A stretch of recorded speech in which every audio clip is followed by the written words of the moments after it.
अच्छा, आज जो है हम वो शुरू करने वाले हैं how to do meta analysis on arts. तो आर पे मेटा एनालिसिस शुरू करने से पहले मैंने ना एक पेज क्रिएट किया, उस पर मैंने ना एक कोड सा लिख लिया सारा, लेकिन हम ये कोड दोबारा भी क्रिएट करेंगे। ये सिर्फ इसलिए लिखा ताकि बहुत ज़्यादा टाइम ना लग जाए देखने में। अच्छा, तो सबसे पहले पहले हम ये देखते हैं कि मैंने जो पहला पहला कोड लिखा है वो लिखा है ये लाइब्रेरी मेटा। ठीक है। अब जो भी कोड लिखा है उसको जब मैं उसको सिलेक्ट करके और रन करूँगा तो वो रन होगा। ठीक है। अब होता क्या है दरअसल, जो है आर्ट स्टूडियो, आर के ऊपर ना बहुत ज़्यादा डिफरेंट तरह की लाइब्रेरीज हैं। लाइब्रेरीज एक तरह के कोड होते हैं। जब आपने कोई भी स्पेसिफिक तरह का एनालिसिस करना होता है, आपको वो स्पेसिफिक तरह का लाइब्रेरी चाहिए होती है। डिफरेंट लाइब्रेरीज हैं, more than hundreds of libraries हैं। आपको डिफरेंट लाइब्रेरीज चाहिए for different type of analysis. अब हमने करना है मेटा एनालिसिस, तो हमें उसके लिए लाइब्रेरी चाहिए जिसका नाम है लाइब्रेरी मेटा। ठीक है। अगर आप ये लिखेंगे ना अपने न्यू आर पे तो आपको एरर का शो आएगा या आएगा कि वो आपके पास नहीं है। अच्छा, उसके लिए आपको क्या करना है, आपको सबसे पहले पहले उसको इंस्टॉल करना होता है लाइब्रेरी को। आपको पहले तो एक नेट कनेक्शन चाहिए। ठीक है। उसके बाद आपने क्या करना है, आपने या यहाँ पे आप लिख सकते हैं, यहाँ पे आप लिख सकते हैं इंस्टॉल। मैं वैसे डॉट पैकेजेस आ रहा है। ठीक है। अब इंस्टॉल डॉट पैकेजेस और आपने यहाँ लिखना होगा मेटा। जब आप यहाँ ओके कर देंगे ना, या मैं यहाँ से हटा देता हूँ, मैंने जिस तरह ये ऊपर कोड लिखा भी हुआ है इंस्टॉल डॉट पैकेजेस ये इनटू मेटा। जब आप ये कोड लिख के ना इस कोड को रन करेंगे, यहाँ पे रन पे क्लिक करेंगे तो वो खुद ब खुद जो है वो सारे का सारा जो है वो ये इस कोड को रन करेंगे तो खुद ब खुद वो सारा का सारा जो लाइब्रेरी है वो डाउनलोड हो जाएगी। ठीक है। पहले पहले आपने करनी है लाइब्रेरी डाउनलोड, क्योंकि मैंने पहले की है इसलिए मैं दोबारा इस कोड को रन नहीं कर रहा। अच्छा, जब कोड एक रन हो जाएगा अब वो अप्रोप्रिएट जगह में जो है वो लाइब्रेरी सेव हो जाएगी। अब सेव करने के बाद आपने जो दूसरा काम करना है वो ये कि आपने उस लाइब्रेरी को एक्टिव करना है। ठीक है। एक्टिव करने के लिए आपको क्या करना है, जिस तरह मैंने लिखा है ये लाइब्रेरी इनटू मेटा। अब मेटा वाली लाइब्रेरी को मैंने यूज़ करना है तो मैंने लाइब्रेरी इनटू मेटा लिख के और फिर उसके बाद मैं रन दबा दूंगा। अब जब मैं रन करूंगा तो आपको ये नीचे शो हो रहा है library into Meta loading required packages. अब वो क्योंकि पहले मैंने इंस्टॉल की हुई थी लाइब्रेरी, पहले से सेव थी, तो अब वो पूरी की पूरी वो लाइब्रेरी जो है वो लोड हो गई है। ठीक है। अब ये लाइब्रेरी लोड हो गई। अब हमने इस पे करना है मेटा एनालिसिस। अब मेटा एनालिसिस के लिए पहले वाले ये तो कोड हो गया। ठीक है। व्यू वाला हमें इतना ज़रूरत नहीं है। ठीक है। इसको रिमूव कर देते हैं। ठीक है। हमने ये सारा लाइब्रेरी वाला कर लिया और उसके बाद इंस्टॉल पहले करना है आपने, फिर उसके बाद लाइब्रेरी मेटा कर लेना है। उससे वो लाइब्रेरी जो है वो एक्टिव हो जाएगी। अच्छा, अब लाइब्रेरी मेटा के अंदर बहुत ज़्यादा डिफरेंट तरह के मेटा एनालिसिस हैं। बहुत ज़्यादा टाइप्स है मेटा एनालिसिस की। नॉर्मली जो मेटा एनालिसिस हम ज़्यादातर करते हैं वो हम करते हैं बाइनरी डाटा में, यानी कि यूँ होता है कि एक्सपेरिमेंटल ग्रुप होता है, कंट्रोल ग्रुप होता है। तो एक्सपेरिमेंटल में इतने पेशेंट्स को ये प्रॉब्लम हुई, इतने केसेस थे या इतना, तो बाइनरी में ही डाटा होता है। तो हम उसके लिए जो पैकेज यूज़ करते हैं, मेटा के अंदर डिफरेंट पैकेजेस हैं छोटे छोटे करके, हम यूज़ करते हैं meta bin. Meta for meta library and bin stands for binary data. ठीक है। अब हम इसमें कर लेंगे मेटा बिन वाला। अब हम इसमें मेटा बिन वाला जब करेंगे ना तो हम उसके सामने क्वेश्चन मार्क लगा देंगे। अब मैं इसको रन करता हूँ, अगर मैं इसको सिलेक्ट करके रन कर लेता हूँ, अब आपको यहाँ पे नज़र आ रहा है। अब हम क्या कर रहे हैं, Meta analysis for binary outcome data. ये पूरे का पूरा जिस तरह हमने कोड लिखना है पूरे का पूरा शो करेगा। वो बता रहा है कि ये कब ये इसमें डाला गया था मेटा बिन वाला, और इसमें क्या क्या फंक्शन है, अब इसको यूज़ कैसे करना है, ये सारा आपको आर खुद ही बताएगा। अच्छा, अब इसमें हम पहले पहले स्टार्ट करते हैं।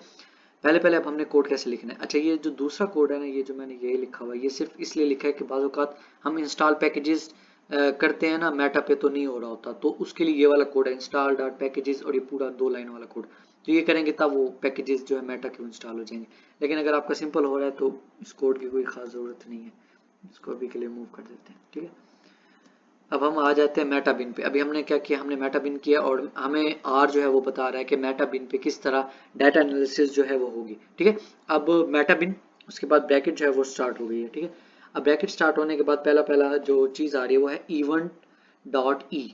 अच्छा, अब इवेंट डॉट ई का क्या मतलब है, ये बता रहा है कि जो आपका एक्सपेरिमेंटल ग्रुप है उसके अंदर कितने इवेंट हुए हैं। जब आप अपना डाटा लेंगे, ठीक है, उसके बाद आपने उस डाटा को मेन फॉर्म में ले आना है, यानी कि एक्सेल से फॉर्म में कुछ भी बना लेनी है जिसमें आपका मेन डाटा हो, जिसमें इवेंट्स हों in control group and in experimental group, ठीक है।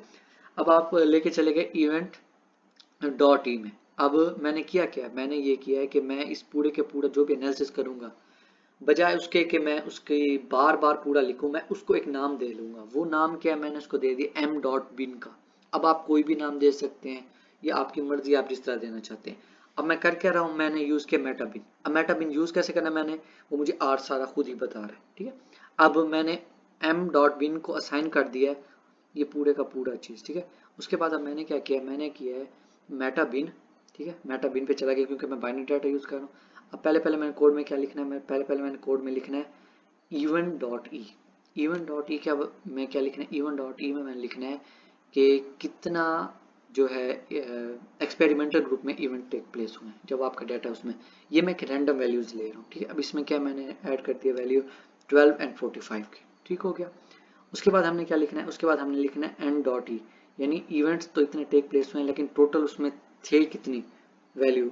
एन डॉट ई का मतलब है टोटल नंबर ऑफ पार्टिसिपेंट्स कितने थे, ठीक है। हमने क्या किया, हमने 2 स्टडीज ली है ना, हमने 2 स्टडीज ली है शुरू से, तो हमने दोनों स्टडीज के लिए वैल्यू पुट कर दिया 100 एंड 250, ठीक है। जिस तरह एक्सपेरिमेंट इवेंट के लिए हमने की थी 12 एंड 45 की, उसी तरह एन डॉट ई की हमने कर लिए 2, ठीक है। एक ले लिया 100 एंड दूसरी ले लिया 250, ठीक हो गया। अब ये तो हो गया एक्सपेरिमेंटल फॉर बोथ हमारी स्टडीज के लिए। उसके बाद आगे क्या हमने लिखना है, उसके बाद हमने लिखना है इवेंट डॉट सी। अब इवेंट डॉट सी क्या, अब ये बता रहा है कि कंट्रोल ग्रुप में कितना इवेंट जो है वो टेक प्लेस हुए हैं, ठीक है। अब कंट्रोल जो ग्रुप है उसके लिए भी हमने जो है 2 नॉर्मल कोई सी भी 2 हमने अभी वैल्यूज लिया, आपकी जो भी रिसर्च होगी आप उसके हिसाब से लोग, तो हमने लिए 18 एंड 55, ये जो है ये मैं हाईलाइट कर दूँ इवेंट, ठीक हो गया। अब उसके बाद हम आगे चले गए, हमने उसके बाद कोड में क्या लिखना है एन डॉट सी, यानी टोटल नंबर ऑफ पार्टिसिपेंट्स कितने थे किसमें, इन केस ऑफ सी मतलब कंट्रोल ग्रुप में। एन डॉट सी, ये एन डॉट सी जो है ये एन डॉट सी, ये हमने इधर एन डॉट सी लिख के और फिर इसके अंदर लिख दिया कि कितने हैं, ठीक है। अब ये सारा कुछ हमने लिख दिया। उसके बाद हमने क्या लिखना है, उसके बाद हमने लिखना है स्टडी लैब। अब इस STUDLAB स्टडी लैब, अब स्टडी लैब का मतलब क्या है, स्टडी लैब का मतलब ये है कि हमारी जो स्टडी है उनका लेबल क्या है। हमने इसमें आपकी जो भी स्टडी होगा उसका आप लेबल लिख देंगे। मैंने इसमें दोनों रैंडम से लेबल दिए हैं, मैंने एक को लेबल दिया है स्टडी 1 का, स्टडी 1, और दूसरे को मैंने लेबल जो दिया है वो है स्टडी 2 का, क्योंकि मैं एक नॉर्मल सा सिंपल सा नॉर्मल डाटा कर रहा हूँ, ठीक है। ये लिख लिया। अब उसके बाद आगे आप देख सकते हैं हमने डाटा, ये अगर लिखना है तो लिख लें, लेकिन इन चीज़ों को भी आप स्किप कर सकते हैं, ठीक है। उसके बाद हम नीचे चले जाते हैं थोड़ा सा, एक सेकेंड। उसके बाद जो आपके लिए काम की चीज़ है वो आ जाएगी SM पे, मेथड एंड SM, ठीक है। SM आप ऊपर भी लिख सकते हैं नीचे भी लिख सकते हैं, ठीक है। SM जो है इसमें आपने लिखना है कि समरी मेजर, ठीक है। SM का मतलब है समरी मेजर, यानी कि समरी मेजर हमने इक्वल टू लिख दिया OR। अब इसका मतलब क्या है, summary measure equal to OR का मतलब ये है कि हम इसमें ऑड्स रेशो निकालना चाह रहे हैं, ठीक है। आप इसमें रिलेटिव रिस्क निकालना चाहते हैं तो आप इधर जहाँ मैंने OR लिखा है इधर RR लिख देंगे। रिलेटिव रिस्क आपकी स्टडी के हिसाब से जो आप चीज़ निकालना चाहते हैं आप वो लिख देंगे SM के अंदर, ठीक है। SM हो गया, इधर लिखा भी हुआ है OR आप लिख सकते हैं इधर जिस तरह लिखा हुआ है, ऑड्स रेशो है, ठीक है। डिफरेंट चीज़ें इसमें वो बता रहा है खुद ही हमें, ठीक है। उसके बाद हमने एक और चीज़ जो है वो आगे लिखी है मेथड, और फिर हमने उसमें लिखा है m.h। अच्छा, मेथड जो है ये है मेथड। अब मेथड डिफरेंट तरह के होते हैं जो हम परफॉर्म करते हैं, कुछ है इनवर्स मेथड है, डिफरेंट मेथड है, लेकिन जो हम ज़्यादातर स्टडीज़ करते हैं ना उनके अंदर जो हम मेथड यूज़ करते हैं हम उसको नाम देते हैं SM का, जो वर्ड है MH का। अच्छा, जो MH का मेथड है ना इसका पूरी एब्रीवेशन है मेंटल हेसेनजेल, जो है मेथड है एक किस्म का। हम ये नॉर्मली जितने भी हम मेटा एनालिसिस कर रहे होते हैं हम उसमें यही वाला ही जो है मेथड वो यूज़ करते हैं, तो आपको याद कर लें किस तरह का MH, ठीक है। उसके बाद हमने किया है, उसके बाद हमने 2 चीज़ें ऐड की हैं, ठीक है। एक चीज़ हमने ऐड की है कॉमन, ठीक है, और फिर रैंडम, ये कॉमन एंड रैंडम। अब कॉमन एंड रैंडम ये क्या है, कॉमन के आगे मैंने ट्रू लिखा है और रैंडम के आगे भी ट्रू लिखा है। अब इसका मतलब क्या है, इसका मतलब ये है कि मैं कॉमन मॉडल भी यूज़ करना चाह रहा हूँ, रैंडम जो है मॉडल रैंडम इफेक्ट मॉडल जो है वो यूज़ करना चाह रहा हूँ। आर को मैं बताना चाह रहा हूँ कि फिक्स मॉडल भी यूज़ करे और जो रैंडम वाला मॉडल है वो भी यूज़ करे। ठीक है, ये दोनों का मैंने ट्रू लिख दिया। ठीक हो गया। अब ये पूरे का पूरा कोड हो गया। अब हमने पूरा कोड किस तरह लिखा है हमें खुद ही आर बता रहा है कि हमने ये पूरा कोड किस तरह लिखना है। ठीक है, पहले पहले हमने इवेंट ले लिया, उसके बाद एक्सपेरिमेंट के इवेंट्स ले लिए, फिर टोटल ले लिया, फिर इवेंट इन कंट्रोल, फिर उसके बाद हमने देख ली कि हमने स्टडी के लेबल दे दिए, फिर हमने ऑड्स रेशो हो गया, रिलेटिविस्ट निकालना है, फिर मेथड में हमने अक्सर एमएच ही पुट करना है। ठीक है, उसके बाद हमने रैंडम या फिक्स मॉडल जो भी हम यूज़ कर रहे हैं वो करके और इनको इन्वर्टेड ब्रैकेट में लिख दिया, उससे पहले मेटाबिन, और हम इस पूरी को एक नाम फिक्स करके दे रहे हैं जो हमने इसमें लिखा है एम बिन का। ठीक हो गया। अब ये पूरे के पूरा मैंने कोड लिख लिया। अब मैं इस कोड को रन करता हूँ। ये मैंने पूरा कोड लिख के अब मैं जाता हूँ रन के ऊपर। अब ये पूरे का पूरा ये कोड इधर आ गया और ये ओके हो गया। ठीक है, अब ये पूरा कोड तो मैंने लिख लिया। अब मैं देखना चाहता हूँ कि क्या ये देखें, यहाँ एक नई चीज़ भी ऐड होगी, एम बिन लिस्ट ऑफ 163। ये अब एम बिन है, ये पूरे का पूरा जो हमने एनालिसिस किया मेटा, उसको अब हम उसके लिए पूरा लफ्ज़ अलग अलग लिखने के लिए हम सिर्फ लिख देंगे एम डॉट बिन का वर्ड। एम डॉट बिन जब भी हम लिखेंगे आर समझ जाएगा कि हम इस चीज़ के बारे में बात कर रहे हैं। ठीक है, अब हम आगे कोड को ले जाते हैं। अब हम क्या करते हैं, हम कहते हैं कि हमें ये जो सारा लिखा है इसको समराइज फॉर्म में लिख दो, समरी, फिर आगे ब्रैकेट में जो भी हमारे रिसर्च का नाम है हमने इधर जिस तरह एम डॉट बिन रखा है वो लिख के हम इधर रन कर देते हैं। ठीक है, अब ये वो रन करने के बाद ये नीचे आप देख रहे हैं सारी चीज़ें जो सारे स्टडी वन में इतनी इतनी चीज़ें हैं, confidence interval, random effect, common दूसरा इफेक्ट, ठीक है, नंबर ऑफ के value, common effect model, random effect model दोनों आ गए हैं। ठीक है, ये सारी की सारी समरी में जो हमें वैल्यूज आ गई, टेस्ट ऑफ हेट्रोजेनिसिटी आ गई है। ठीक है, ये एम एच मैथड आ गया, कॉमन इफेक्ट मॉडल उसने किया, इन्वर्स मैथड, पूरी की पूरी जिस तरह उसने मेटा एनालिसिस किया उसकी पूरी की पूरी वो जो है वो समरी दे दी है उसने हमें।